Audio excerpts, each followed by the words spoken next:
Let me tell you something, and I'm not going to dress it up because I've spent 9 decades watching people dress things up, and all it does is delay the truth.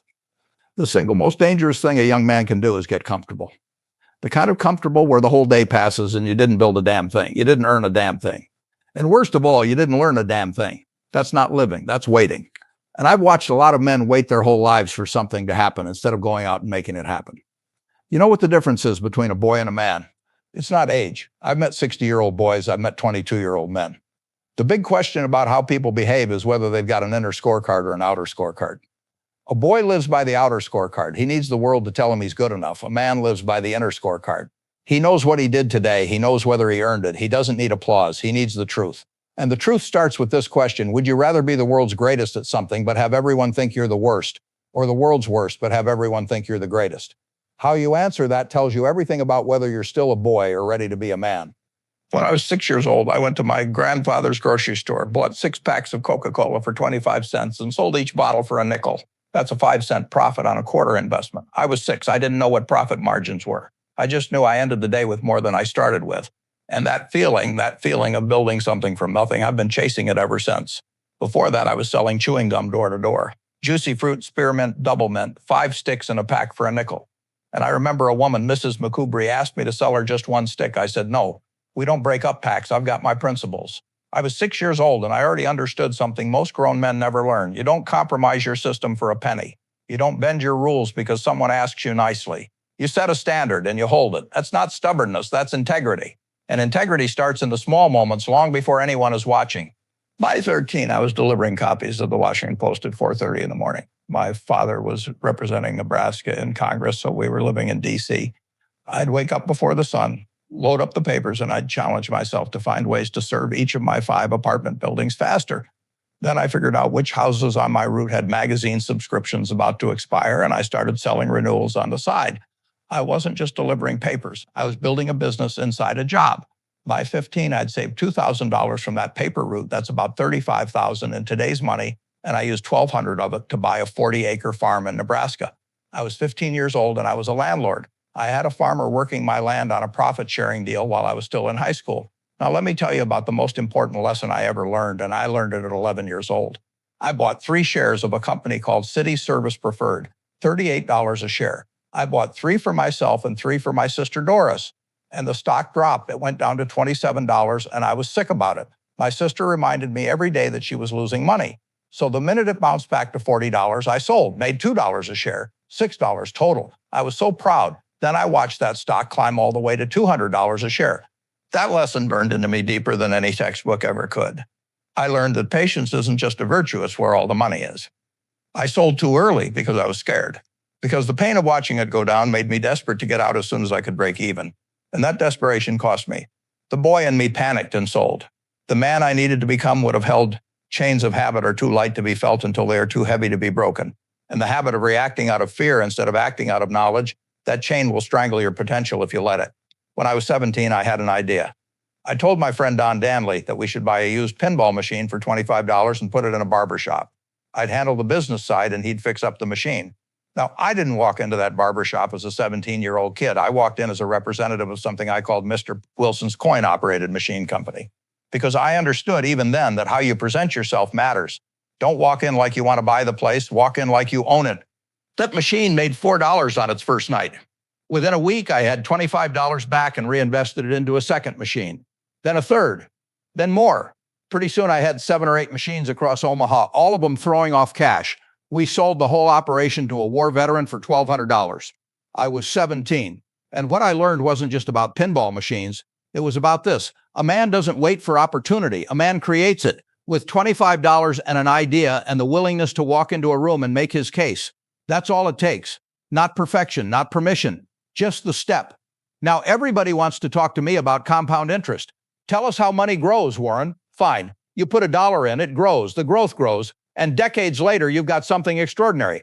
I read a book when I was 7 years old called 1,000 Ways to Make $1,000, and that's where I first understood the magic of compounding. I used to fantasize about penny weighing machines, buying one, using the profits to buy 2, then 4, then 8. By the time I was a teenager, I told anyone who'd listen that I was going to be a millionaire by 30, and people laughed. But I understood the math. Here's what nobody tells you, though. Compound interest doesn't just apply to money. It applies to knowledge. It applies to relationships. It applies to your character. I spend 80% of my day reading 5 newspapers, annual reports, financial statements, books. I've been doing that for decades. And every single thing I read builds on everything I read before it. That knowledge compounds.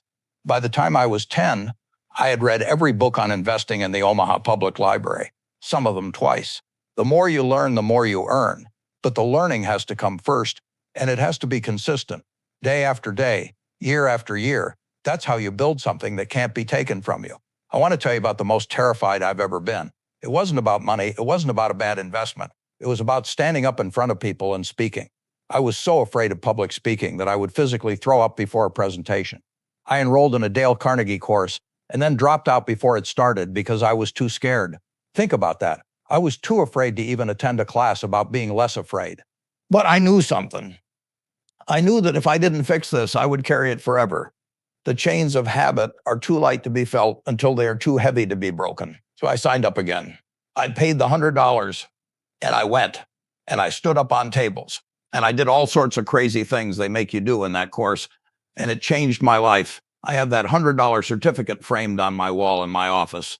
Not my college degree, not any award I've ever received. The Dale Carnegie certificate. Because that was the moment I stopped letting fear make my decisions. By far the best investment you can make is in yourself, not in stocks, not in real estate, in yourself, in fixing the thing that's holding you back. When you're looking for people to hire, you look for 3 qualities: integrity, intelligence, and energy. And if they don't have the first, the other 2 will kill you. Think about that. A person with intelligence and energy but no integrity, that's not an asset, that's a weapon aimed at you. You really want someone like that to be dumb and lazy. At least then they can't do much damage. It takes 20 years to build a reputation and 5 minutes to ruin it. If you think about that, you'll do things differently. I've thought about that every single day since I first heard it. Your reputation is your inner scorecard made visible. It's who you are when the deal is on the table and nobody would know if you cut a corner. It's who you are when telling the truth costs you money. I learned that at Salomon Brothers in 1991 when the firm nearly collapsed because people at the top chose cleverness over integrity. I went in to clean it up and I told the employees something simple: lose money for the firm, I'll be understanding. Lose a shred of reputation for the firm and I will be ruthless. Because money comes back, reputation doesn't. Everything in your life is your responsibility, your finances, your health, your relationships. Is that fair? Not always, but fair is irrelevant. The world doesn't owe you anything. I was rejected from Harvard Business School. They looked at me, I was 19 years old, and they said no. And it turned out to be one of the best things that ever happened to me, because I ended up at Columbia, where I studied under Benjamin Graham, the greatest investment mind of the 20th century. His book, The Intelligent Investor, had already changed my life when I read it at 19. Getting to study under the man himself changed everything. If I had sat around feeling sorry for myself about Harvard, I never would have found Graham. I never would have learned value investing. I never would have built Berkshire Hathaway. The starting point is not the story. The story is what you do next. Stop blaming. Stop waiting. The man who takes responsibility takes back control. And a man without control of his own life isn't a man, he's a passenger. Most of my wealth was built after I turned 60. Let that sink in. I was a millionaire by 30, which sounds impressive until you realize I had 50 more years of compounding ahead of me. People want results now. They want it this quarter, they want it by Friday, but wealth, real wealth in money and in life is built over decades. My favorite holding period is forever. I don't buy companies to flip them, I buy them to keep them. Because I understand that the real returns come from time, not timing. Someone is sitting in the shade today because someone planted a tree a long time ago. That's not just a saying. That's my entire philosophy. Every investment I've made, every relationship I've built, every bit of knowledge I've accumulated. Those were trees I planted knowing I might not sit in their shade for decades. And now I'm sitting in the shade, but only because I was patient enough to plant and water and wait. That's what a man does. He builds things he might not see completed. He starts things that might take a lifetime. I've said this before and I'll say it again because it's the most important thing I'll ever tell anyone. The most important decision you'll make in your life is who you marry. Not what stocks to buy, not what career to choose, who you marry. You want to associate with people who are the kind of person you'd like to be. You'll move in that direction. And the most important person by far in that respect is your spouse. There have been 2 turning points in my life. One was when I came out of the womb, and one was when I met Susie. What happened with me would not have happened without her. I was a lopsided person, all numbers, all business, all head and not enough heart. She was the one who nourished me, who watered the parts of me that were drying out. She opened me up to the civil rights movement, to philanthropy, to understanding that money without purpose is just paper.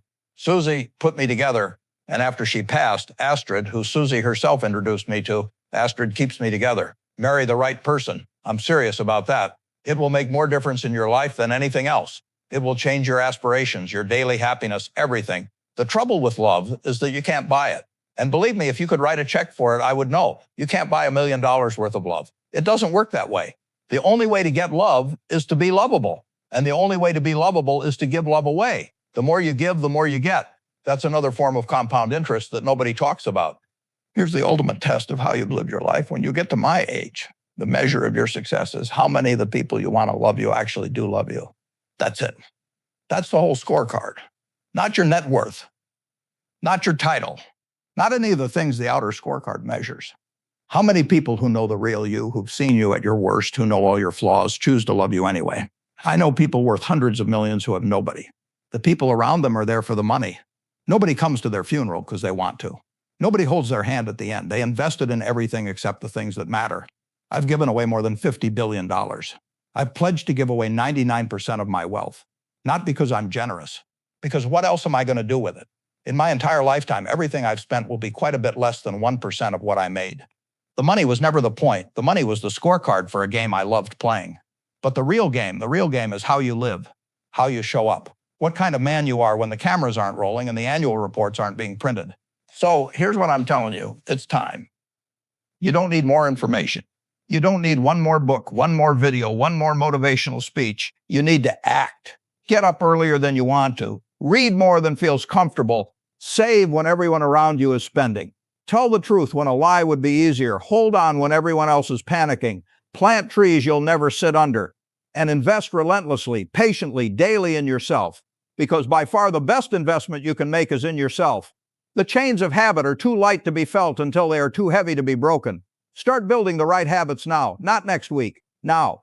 Because a man who isn't building is decaying, and a man who isn't growing is dying. Slowly, quietly, comfortably dying. Be fearful when others are greedy. Be greedy when others are fearful. But most importantly, be honest. Be patient. Be kind. Be the kind of man that other men want to become. Be the kind of man whose children are proud to carry his name. Be the kind of man who at the end is surrounded by people who choose to be there. That's the man I'm asking you to be. And you already know how. You've always known. You just need to start. Just keep building. Just keep learning. Just keep living.